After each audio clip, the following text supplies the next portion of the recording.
Well, this is my first visit to Somaliland. I've been to Somalia in the past, to Mogadishu and Baidoa over the years. But I'm very pleased to come to Somaliland, and we are doing a story about the school here that has sent so many incredibly smart Somaliland students to colleges all over the world. And so this is a very positive story about a school which I think will impress many people all around the world, and also that we hope that this story informs people about Somaliland. Many people in the United States and elsewhere don't know much about Somaliland, so we hope that this informs people about what is going on here and the hopes and the dreams of Somaliland. I try not to have too many preconceived ideas about what a country is going to be like when I travel, because I want to see it with fresh eyes. I don't want to have ideas in my head of, oh, I'm going to see this, I'm going to see that. So I've been very moved by what I've seen in Somaliland, the strength of the people, and that I think many people maybe in the United States don't know the difference between Somalia and Somaliland, and to the extent that people even in the United States know about Somalia, they probably think about what's happened in Mogadishu. They think about all the fighting that has occurred there, Al-Shabaab.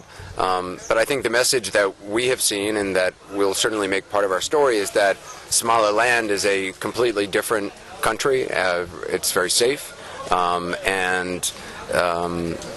I think we've all been very impressed by all that's going on here, and certainly at the school to see just how smart the students are. And many of these students who didn't speak English when they came to the school in 7th grade or 9th grade not only became fluent in English, but have been accepted at top colleges in the United States and elsewhere. So I think it's going to impress many people.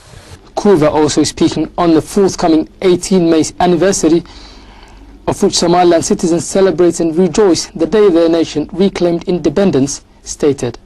Congratulate everybody for what has been accomplished here, and I hope everybody, Somalilanders who are here, but also Somalilanders all around the world. And I know there are Somalilanders in pretty much every country, it seems, around the world. I've gone to many countries and often run into people from Somaliland.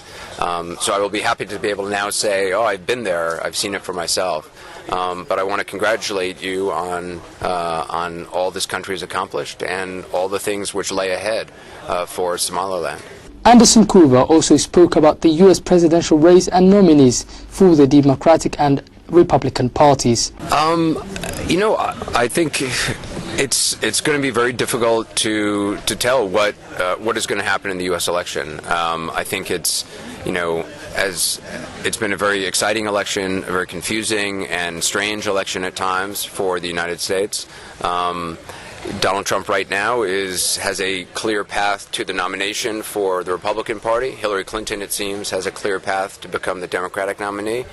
But I think the race between them both will be very, very competitive, and I think it's impossible to predict whether Hillary Clinton will become the president or Donald Trump or somebody else. And I don't know if Donald Trump is the president. I don't know what he says he will be different as president than he has been on the campaign trail. I think there are many Americans who like the way he's been on the campaign trail, and there are others who would hope that he would be more what they would call presidential. But I think it remains to be seen what a Donald Trump presidency would look like. I think many people, even who support him, aren't exactly clear on what policies he would pursue, and how much of what he's saying is part of just running for office and how much he actually thinks he can get done. So I think it remains to be seen what happens, and it's really too soon to predict what's going to happen. As a Western and influential journalist that filed many documentaries and television programs for CBC and CNN, Kuva states that the world needs to recognize the desire of Somaliland citizens for recognition of their sovereignty from the community of world governments.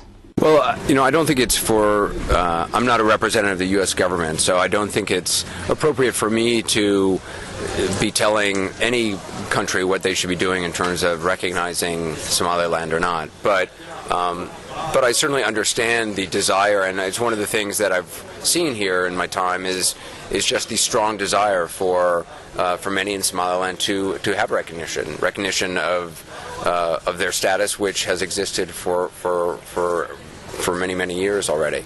So I certainly understand where that desire comes from, and I think one of the things I think will come out of the story that we're doing is that people will learn more about Somaliland, and I think that can only help in terms of helping people to understand what the issues are at stake and how Somaliland is pursuing their own future and what they hope and dream for their country. I certainly, I'm somebody who's passionately interested about many countries in Africa and have traveled extensively, and so I'm glad that I've finally seen Somaliland for myself. And I do not take positions in telling the American government what they should do or should not do. But I do believe in informing people and talking to people about what I've seen and explaining the thoughts of many in Somaliland to many in the United States who perhaps do not know what is happening here. So I certainly hope that is part of what we accomplish. It's really a pleasure to see this whole group get together. The country is supporting Abaarso. Abaarso students have made accomplishments that I think people hadn't seen in decades, and including a young woman just got accepted to Yale and Dartmouth, two Ivy League universities. I think she may be the first Somaliland woman ever to get to a place like that. And it's wonderful to see so much of the government here supporting Abaarso.